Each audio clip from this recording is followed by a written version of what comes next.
Welcome to BBC Two, where the warm, throbbing, urgent tones of this sofa reflect a gentler half hour for you on Comic Relief's Night of Nights, Naughty de Tutti Naughty.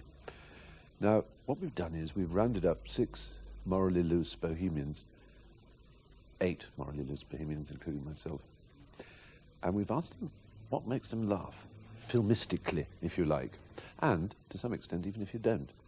Joe Brand, 14, take 1.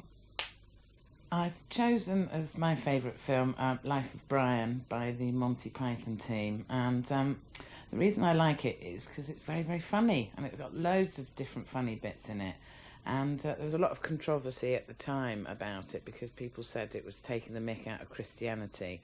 The team denied this, but I think it is really, and that's another reason that I like it. I've always been a bit anti-organised religion ever since I got caught coming out of the Harvest Festival taking goods away, which apparently was a little bit frowned upon. I also particularly like Terry Jones as Brian's mum, and I've based my look very much on him fashion-wise and makeup-wise ever since. Now, the reason that I picked this particular scene, which is the people lining up for the crucifixion, even though it was very difficult, it is my favourite. First of all, because Michael Palin is playing a kind Roman soldier, which is almost like being executed by a woman that works in the Oxfam shop. And then Eric Idle comes up and he's very cheerful about being crucified, which is just the way you should be, really. So watch this clip and then don't forget to phone us up afterwards and give us loads of money. Maybe you'd like to phone when Mark Lamarr's clip's on, because that's very boring. Can someone come and winch me up now, please?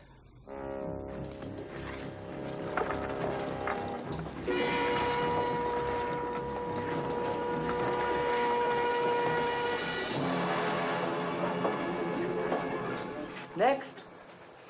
Crucifixion. Yes. Good. Out of the door, line on the left, 1 cross each. Next. Crucifixion. Yes. Good. Out of the door, line on the left, 1 cross each. Next. Crucifixion. No, freedom. Hmm? What? Freedom for me. They said I hadn't done anything, so I could go free and live on an island somewhere. Oh. Oh, well, that's jolly good. Well, off you go then. Nah, man, you put in your leg. It's crucifixion, really. Oh, I see. Very good, very good. Well, out of the door. Yeah, another way. Out the door, 1 cross each, line on the left. Line on the left. Yes, thank you. Crucifixion? Yes. Good.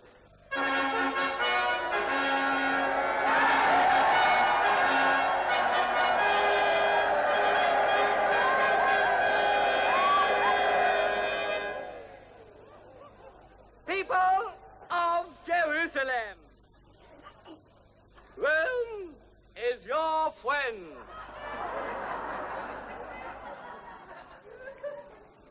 To prove our friendship, it is customary at this time to release a wanderer from our prison.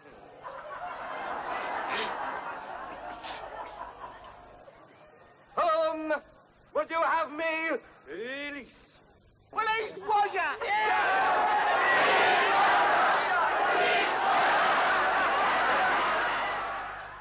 Comic Relief, Felix Dexter, 46, take 1.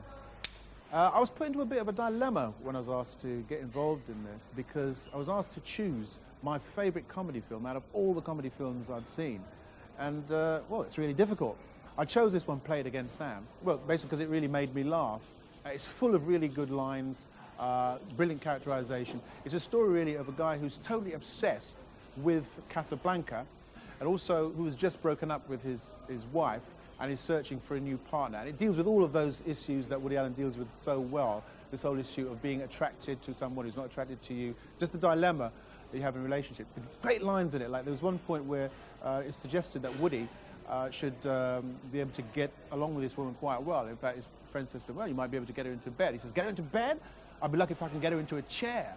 There's another line where he's just waiting for this lady to come round, a blind date that's been fixed up by his friend for him.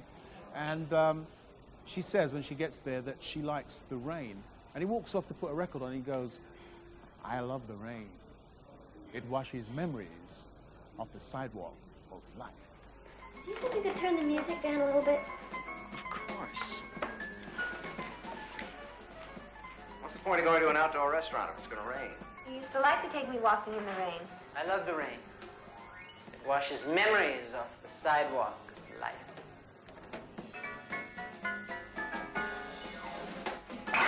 Oh! Gee, Alan, you really have a delicate touch. Alan is a trifle tense. He had a little misfortune with his wife. His wife? Well, his ex-wife. She's gone. She's dead. How? Well, no, she's not really dead. No. Technically not dead, but we're not dating. She left him. I'm sorry.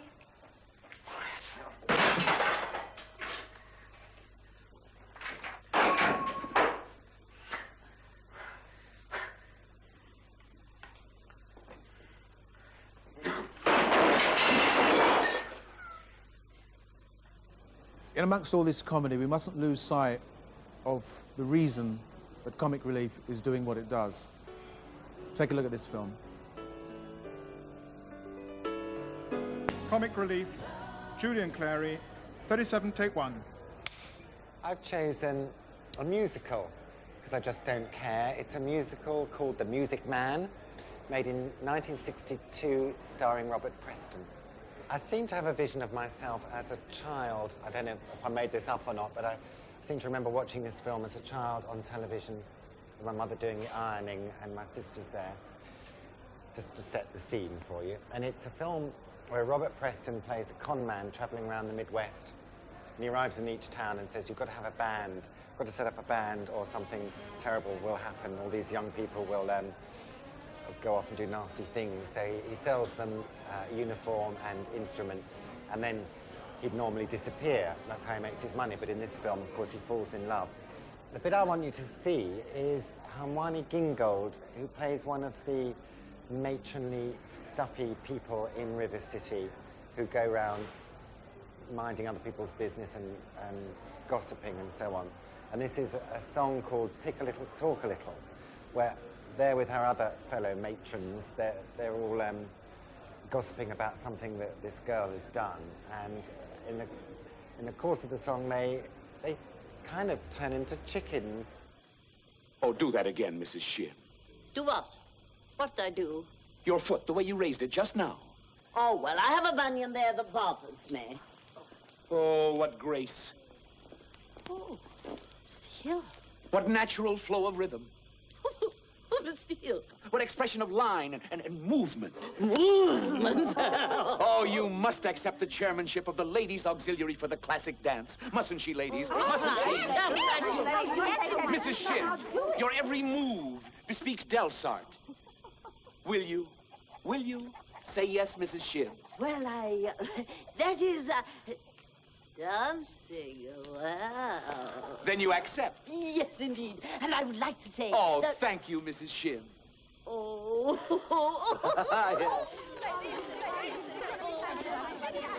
And now the young lady who teaches the piano. Marion Peru, I believe. Oh! Well, after all, she is the librarian. She must have picked him out the first crack out of the box. Talking up to a man like that. He wouldn't take and talk up about her. He didn't take and try turkey talking to him, brazen. No, to take her ticket and punch it for her. Picked her out first crack like a cheap jack. Not much pick to her, if you ask me. Pick a little, talk a lot. Pick a little, talk a little. Cheap, cheap, cheap. Talk a lot, pick a little more. Pick a little, talk a little. Pick a little, talk a little. Cheap, cheap, cheap. Talk a lot, pick a little more. Pick a little, talk a little. Pick a little, talk a little. Cheap, cheap, cheap. Talk a lot, pick a little more. Pick a little, talk a little. Pick a little, talk. Cheap, cheap, cheap. Talk a lot, pick a little more. Pick a little, talk a little. Pick a little, talk a little. Cheap, cheap, cheap. Comic relief, Craig Charles. Take 1. The scene I've chosen is Richard Pryor and Gene Wilder in Stir Crazy when they enter jail. It's stayed with me an awful long time, simply because when I grew up in the 70s, I kind of grew up with sort of love thy neighbour, and the joke was definitely sort of always on the black guy. It was always on the black family. In fact, like they had all these insults the white family had, and the black guy only had honky, so he'd say honky, and then the other family would come out with all these list of insults. So there was no really positive comedic sort of role models.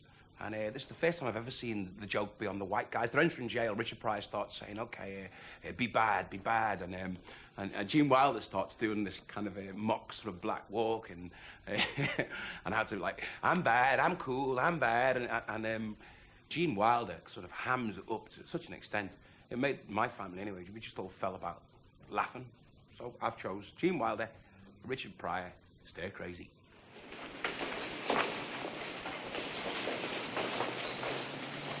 What are you doing? I'm getting bad. Better get bad, Jack. Get bad, get bad. You bad, they don't mess with you. Yeah. Hey, home, get down. Hey.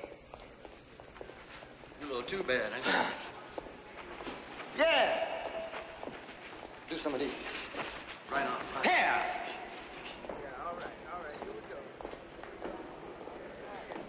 All right.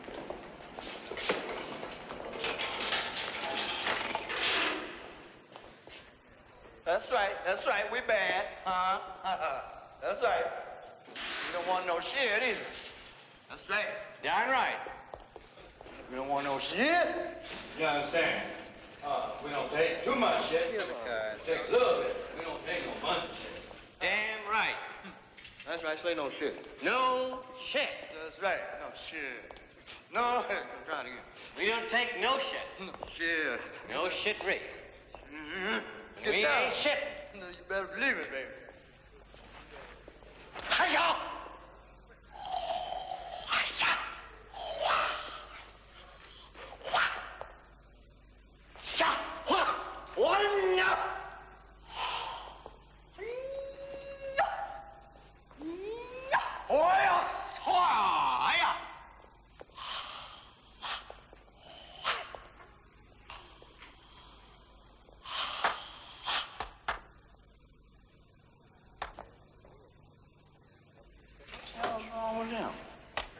Oh, shit.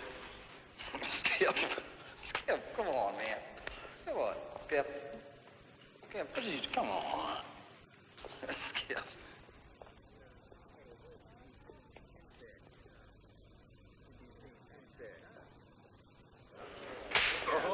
Oh, carry me back to old Virginia. Lord. Did you get it?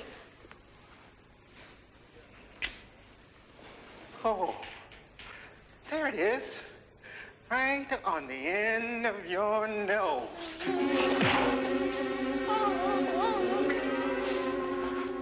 Now remember, great night, great comedy, you've had loads of laughs. Now it's time to get your credit card out and make a phone call. Small change, big difference. When I moved away from home in 1984, I shared a house with two friends of mine, and the only video we had was the Horse Feathers by the Marx Brothers. And I'm not quite sure if it's the funniest film ever, but it's a film that we watched. This was before there was telly on all night, so as soon as the television started, it was like, oh, what should we watch? And we had no choice but to watch Horse Feathers. I like all the Marx Brothers films, and this one, I think, doesn't often get noticed, and is it my favourite? I don't know. I've seen it so many times that I can't judge it anymore, but it does crack me up every single time.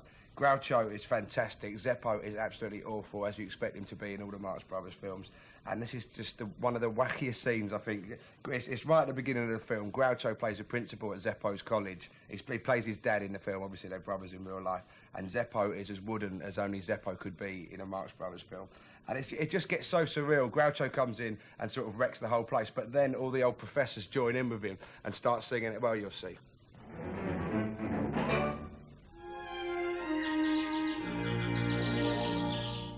Knowing that as I do, I'd not advise you to displease him or tease him. No, no, don't double-cross him or toss him around. When dear old Dad once gets mad, he's a hound. My son is right, I'm quick to fight, I'm from a fighting clan. When I'm abused or badly used, I always get my man.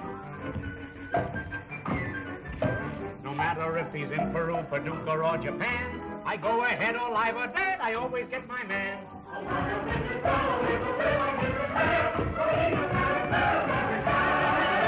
I soon dispose of all of those who put me on the pan. Like Shakespeare said to Nathan Hale, I always get my man.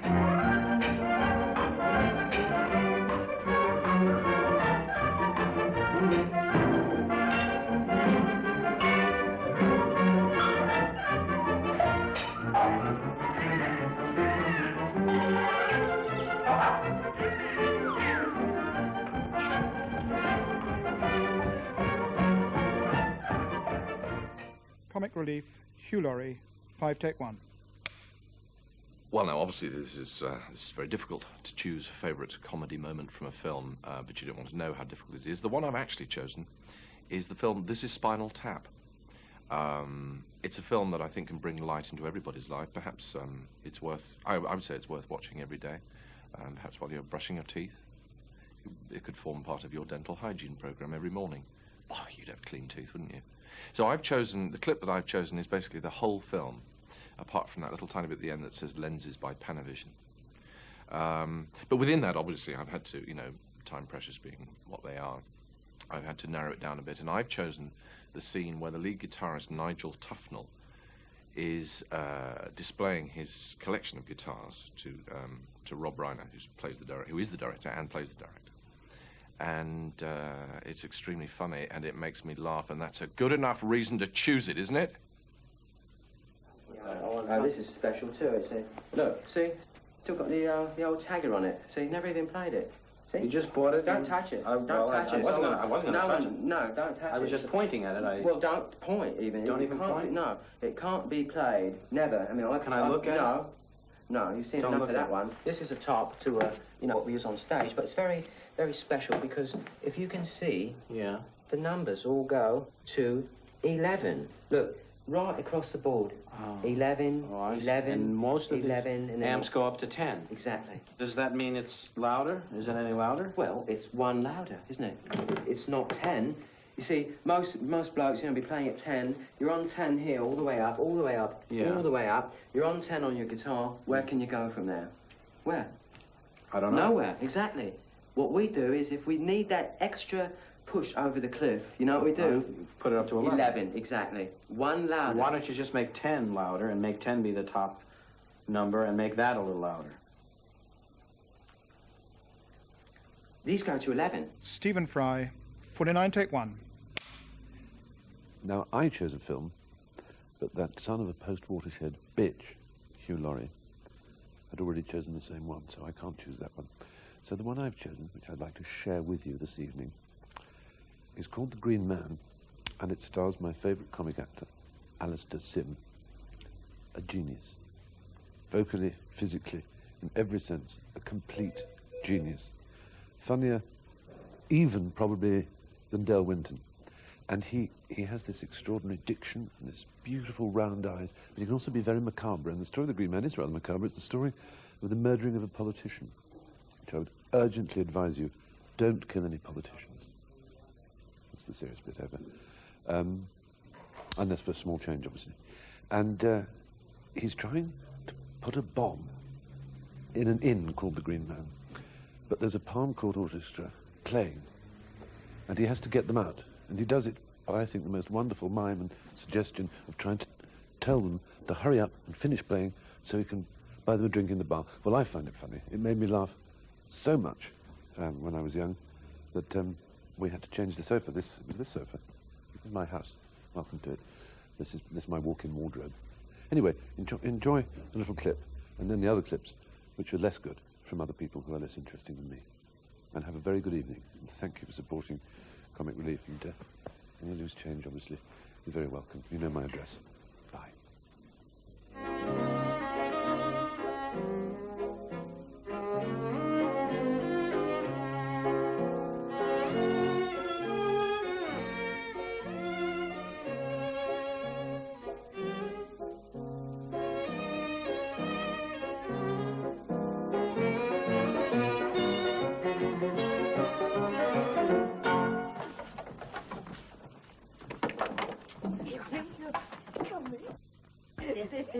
Bonnie, I'm glad you're off this again.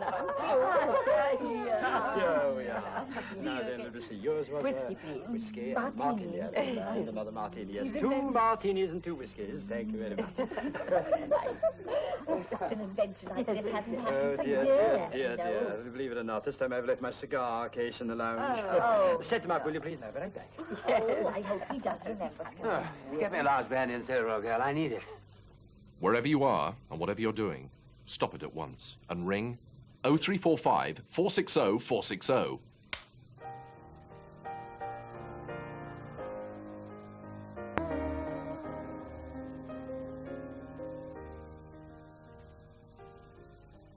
Comic relief, ruby wax. All right, I'll just go like this, so that you know it's really television. My favorite film moment was in a film called Sahara, which was starring Brooke Shields in an early prepubescent mode. She just had little nins. And a line in the film was my favorite line in film history. Somebody said, "Oil up the women, for tonight we celebrate." And I've always loved that line. But that was the only line, and the rest of the film was garbage. So for whole films, my favorite film has been The Producers, which to me rides the wild cusp of black comedy, and that's my favorite, which is the truly unappetizing moment of watching the Nazis auditioning for Who Could Say Heil Hitler, of course, most charming way, and then the Springtime for Hitler dance routine where the pillars came down and shot cannonballs into the audience, and somebody actually said, "Come on, Ralph, don't be a smarty, come and join the Nazi party," which is one of the great lines of history. And I really think that tragedy makes for the greatest comedy, but it has to obviously marinate so everybody gets over the tragedy and then can start laughing. And I'm sure Bosnia will have its day, but not quite yet. We'll have to wait a few years for that to marinate. So here's the clip.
Well, Comic Relief has now fully relieved itself on BBC Two, but we will carry on being hilarious on BBC One. So you need to get up out of your seats and press a button, unless, of course, you have the luxury of remote control, in which case, just exercise your finger, and we'll see you on the other side. I thank you.